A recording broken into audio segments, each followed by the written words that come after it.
guys, today I will be sharing a very easy recipe called Coco Choco Brownies. For the ingredients, we need 1 egg, 1/4 teaspoon of salt, 1/4 teaspoon of baking powder, 1 cup of firmly packed brown sugar, 1/4 cup of Dutch processed cocoa powder, 3/4 cup of desiccated coconut, 2 teaspoons of vanilla, 3/4 cup plus 1 tablespoon of plain flour, and 150 grams of melted butter. To begin, combine the melted butter and 1 cup of firmly packed brown sugar. Give this a mix. Then add 2 teaspoons of vanilla.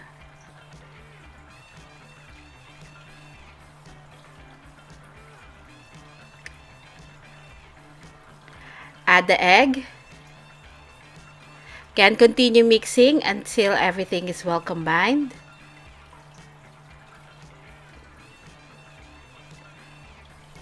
At this point, we can sift in the plain flour, the cocoa powder, the salt, and baking powder.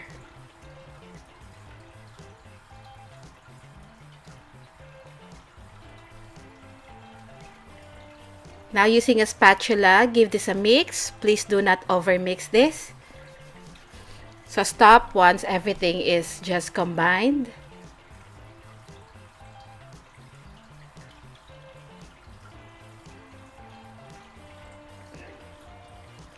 And finally, we can add the desiccated coconut.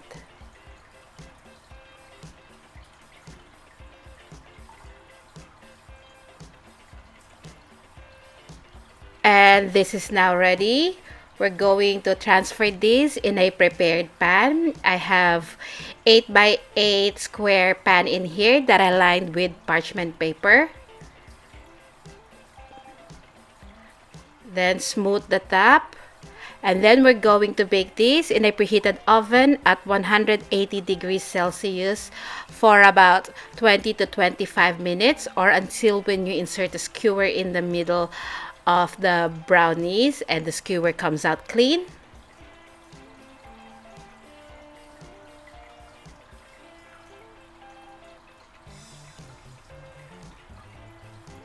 Now, before baking, give it a light tap.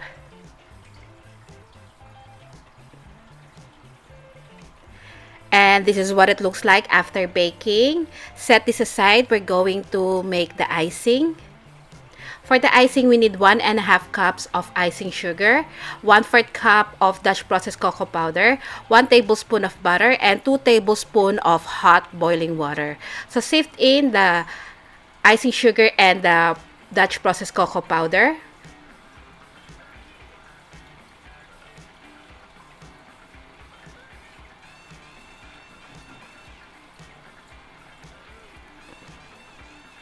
Give this a mix. And then add the butter. And finally, we're going to add 2 tablespoons of hot boiling water.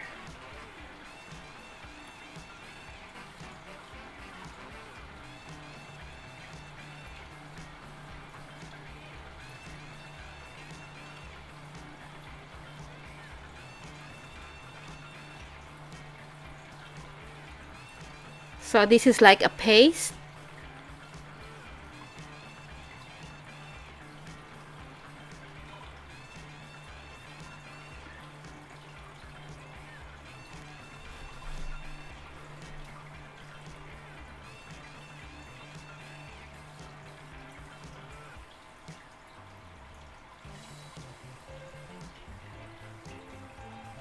Now, to fully mix this, use a spatula.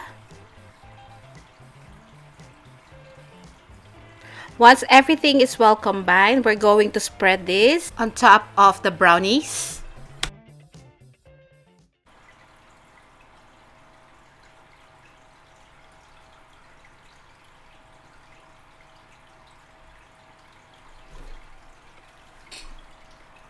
Spread the icing evenly.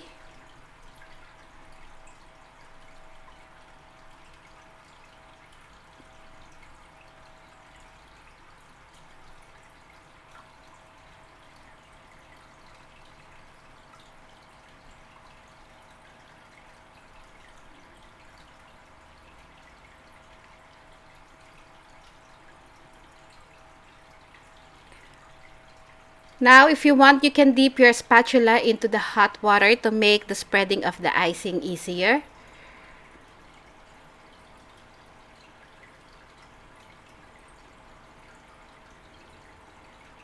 And then to finish this, have extra desiccated coconut, about 1 tablespoon of desiccated coconut, and sprinkle this on top of the brownies.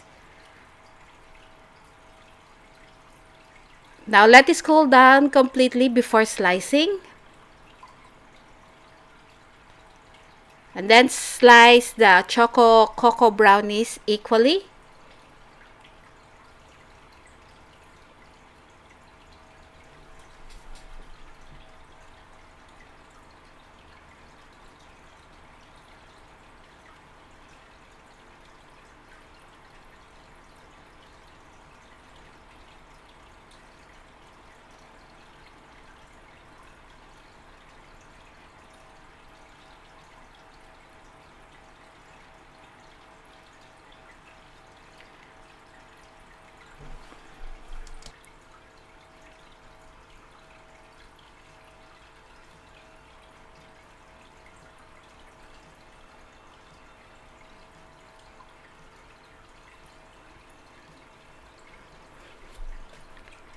And this is the finished product.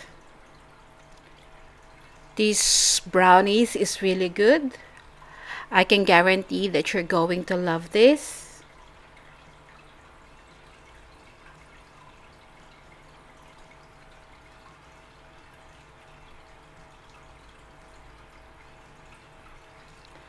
And a close-up look